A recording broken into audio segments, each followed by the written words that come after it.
Ma contribution sur ce projet a consisté en un accompagnement des femmes de prisonniers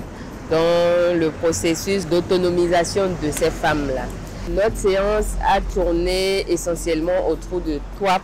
points clés, à savoir la gestion du temps, c'est-à-dire leur planning, comment ordonner leur journée de travail, comment ordonner leur semaine, et également la gestion des finances, de la petite caisse et tant soit peu la maîtrise de leur activité. Alors en matière de gestion du temps, il a été question de dire à ces femmes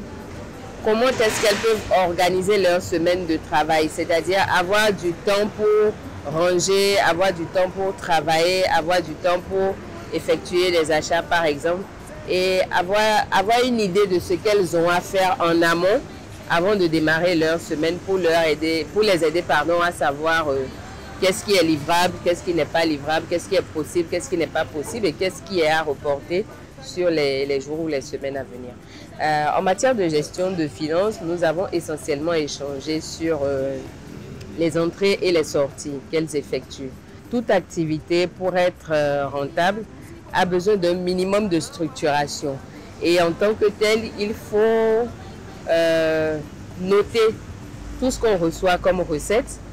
et également noter tout ce qui est effectué comme dépenses. Donc nous avons demandé à ces femmes, c'est vrai qu'elles ont de petites activités, mais qu'il faudrait qu'elles prennent la peine de noter à chaque fois qu'il y a un achat qui est effectué, également à chaque fois qu'il y a des recettes qui sont engrangées, et d'essayer autant que faire se peut d'avoir une petite caisse dans laquelle elles rangent leurs dépenses pour avoir une meilleure visibilité en fait de ce qui vient, en fait, de ce qui est leur revenu journalier et hebdomadaire. En dehors de ça, nous avons parlé de la maîtrise de l'activité parce que une fois que vous avez une meilleure visibilité de vos revenus, ce qui entre et ce qui sort, ça vous permet également de mieux structurer l'activité, comme je dis, de savoir par exemple quels sont les achats à effectuer cette semaine pour ne pas effectuer des achats en trop, pour ne pas effectuer un stock qui sera difficilement transformé en cash à plus tard. Je pense qu'elles étaient assez réceptives. Nous avons eu des moments de discussion, des temps d'échange, des partages d'expériences de certaines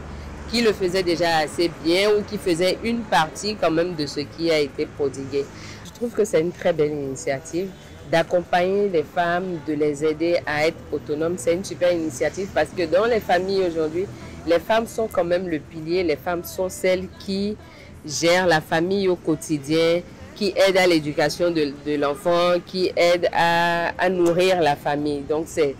une super initiative parce que un mari en prison, c'est vraiment des moyens inexistants au quotidien et ça doit être très difficile pour ces familles-là. Du coup, les aider à s'en sortir est quelque chose de très important. Et je remercie le GAP et l'OIF pour cette contribution-là.